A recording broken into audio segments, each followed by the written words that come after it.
Donc quand je parlais des cycles, moi le truc que je fais et que je peux vous recommander, c'est que j'ai pas mal mis en place même des fonctionnements annuels parce que je connais un peu les cycles annuels. Ça veut dire que, comme j'ai dit, l'hiver, plutôt enfermé, ralentissement, même si moi c'est une saison que j'aime beaucoup parce que vu que je travaille sur le web, c'est un moment où je suis beaucoup derrière l'écran aussi, mais bon. Et le printemps, c'est là où on crée. Et moi, le printemps, dès que j'ai des nouveautés, dès que j'ai des nouvelles dynamiques, des nouvelles idées, c'est là que ça sort. Ça, là, franchement, mars, on a bossé sur le fond.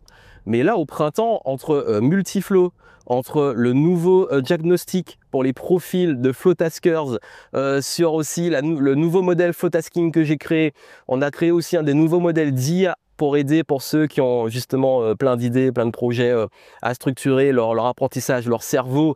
Tout ça, c'est que de la nouveauté. Mais c'est parce que tous les printemps, c'est la nouveauté qui arrive. Game Entrepreneur, j'ai sorti pendant le printemps. Flowtasking, j'ai sorti pendant le printemps. Chaque fois que j'ai des nouvelles dynamiques, le printemps, c'est ça. C'est on va dire que les arbres, les feuilles, ça repousse, on ressort, le soleil revient, les journées se rallongent. Donc, il faut respecter ces cycles. L'été, c'est un hybride. C'est un hybride, on récolte la nouveauté, ce qu'on a semé durant le printemps.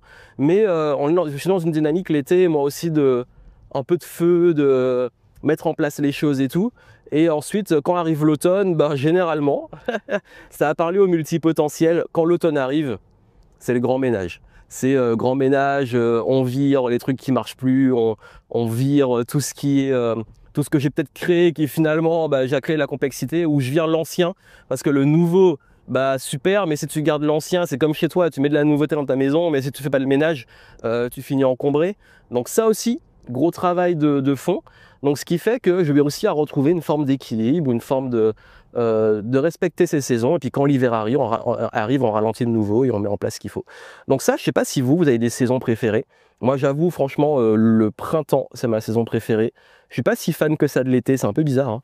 Et bizarrement, l'hiver. Bah, en fait, la séquence, tout le semestre vraiment de décembre jusqu'à juin, c'est ma partie préférée.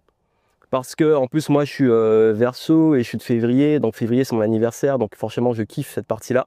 Mais vraiment ce cycle et le printemps, tout ce qui suit jusqu'à l'été. Après l'été, je suis pas tout le temps fan. Et vu que je suis de Martinique, nous on n'a pas trop de ce genre de saison, donc j'ai découvert ça quand je suis arrivé en mes premières années d'étudiant en Hexagone en 2005. Donc maintenant, oui, ça fait 20 ans, mais je me suis habitué. Mais c'est vrai qu'en Martinique, il n'y avait pas trop cette notion de 4 saisons. Mais tout ça pour vous dire que, ouais, il faut respecter ces cycles, mais on a aussi des cycles qui sont différents selon les personnes. Donc voir un peu vos saisons, comment ça se passe, et puis anticiper. Moi, je sais que l'automne, il y a un gros boost en octobre, mais il y a aussi une période où je suis un peu down.